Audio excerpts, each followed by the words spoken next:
High বন্ধুরা, আবার একটা নতুন ভিডিও নিয়ে চলে এলাম। আজ আমার নবান্ন, তাই আমি সকাল সকাল চান করে রেডি হয়ে নিয়েছি। সকালবেলা চান করে আমি এবার বাগান যাব। বাগানে গিয়ে দেখো আমি আমার মায়ের সঙ্গে বাগান যাচ্ছি। আমার মা আর আমি বাগান যাব। বাগান থেকে কলা পাতা কাটবো। আমি আমার নিজের বাগান, তোমাদের বাগানে ভিডিও আগে দেখিয়েছি, আবার ফসল বসিয়েছি, তোমাদের পরে দেখিয়ে দেবো। আর দেখো আমাদের বাগান, বাগানে কলা গাছে কলা পাতা কাটছি। আজকে কলা পাতা ভাত খাবো, বা আমাদের পাখিদের সব খেতে দিয়ে আজকে নবান্ন করায়, পাখিদেরও নবান্ন করায়, তাই কলা পাতা কাটছি। দেখো কলা পাতা কাটা হয়ে গিয়েছে। এবার আমি কলা পাতাগুলো ধুয়ে নেবো পরিষ্কার করে, কেন কলা পাতায় নোংরা লেগে থাকে, তাই ভালো করে ধুয়ে নিতে হবে। কলা পাতা ধোয়ার পর আমি আজ চাল ভিজিয়ে দিয়েছি। ফল কাটবো। দেখো ফল কাটছি। সব ফল আমার কাটা হয়ে গিয়েছে। আঁকটা কাটছি। আঁকটা কাটতে একটু সময় লাগে, তাই লাস্টে আঁকটা কাটছি। আঁকটা কেটে আমি যে নতুন চাল ভিজিয়ে দিয়েছি, নতুন চালের আজকে নতুন চালের পরব, তাই আলো চাল ভিজিয়ে দিয়েছি। সেই আলো চালটা বেটে নেব। আমি মিক্সারে বাটি না, আমি সব শিলেই বাটি। আমার শিলে বাটতে ভালো লাগে, বা শিলে বাটা খাওয়া টেস্টি আলাদা লাগে। আমার মশলাপাতি সবই আমি শিলেই বাটি, তাই চালটাও আমি শিলনোড়াতেই বেটে নিচ্ছি। খুব টেস্টি লাগে শিলে বাটলে। তোমরা নিশ্চয়ই জানো যে শিলে বাটলে টেস্টি আলাদা। তা আমার চালটা বাটা হয়ে গেছে। তারপরে এর মধ্যে সব ফলগুলো অ্যাড করব। অনেক রকম ফল আছে, সব ফলগুলো আমি অ্যাড করব। এর সঙ্গে দেব কিশমিশ, কাজু, আপেল, শসা, যা যা ফল আছে সব রকম ফলই দেবো। তারপর এর সঙ্গে অ্যাড করব তোমার গুঁড়ো দুধ দেবো, ক্ষীর দেবো, ভিড়ে গুড় দেবো। এর সঙ্গে ক্ষীর, দুধ, এর সঙ্গে ভালো করে মাখিয়ে এটা আমরা সকলের হাতে হাতে দিয়ে, এইটাই আমাদের নবান্ন উৎসব বলে।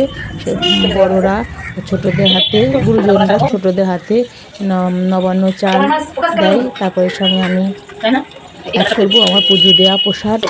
তারপরে এটা মেখে নেব। তারপর সকলে আমরা এটা খাবো। সকলে বলতে আমার মা এসেছে, বোন আর বোনঝি, আমার ছেলে বৌমা বা আমার মেয়ে আসতে পারেনি, কলকাতায় আছে। মেয়ের পরীক্ষা বলে আসতে পারেনি, তাই আমরা 5 জন মিলে নবান্নটা করছি। খুব একটা বড় করে উৎসব করছি না, হালকার মধ্যেই করে দিচ্ছি। এটা মাখানো হয়ে গেলে সকলের হাতে হাতে দিয়ে আমরা এটা খাবো। খাওয়ার পর নতুন যেসব জিনিস, রান্নার জিনিস আমরা রান্না করব, সব জিনিসই এখন আর নতুন কিছুই নয়। তবুও নবান্নের দিন সব নতুন খাবারই খাওয়া হয় বা রান্না করা হয়।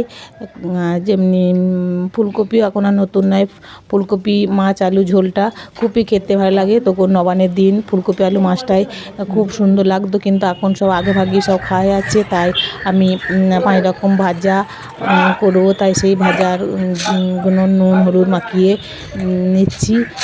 তারপর আমি কটাকে ভাজবো। সব কটা তোমার ভাজা দেখাতে পারবো না, মোটামুটি কিছু দেখিয়ে দেবো, কেন বড় ভিডিওটা বড় হয়ে যাবে, তাই হালকার মধ্যে আমি তোমাদের দেখিয়ে দেবো। যে বেগুন ভাজি,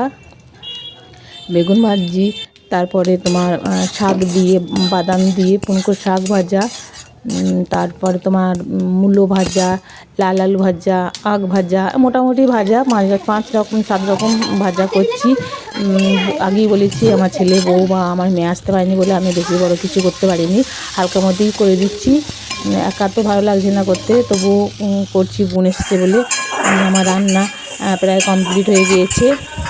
আর তোমার কী রান্না হয়েছে তোমাদের আমি দেখাবো। 5 রকম ভাজা, আর তোমার মাছের রসা করেছি, মাছের ফুলকপি আলু মাছ ঝোল করেছি, আর এদিকে তোমার মাছের টক, আর নিরামিষি টক, সবজি যাকে সবজি টক বলে, আর পায়েস, এই আমার আজকে মেনু।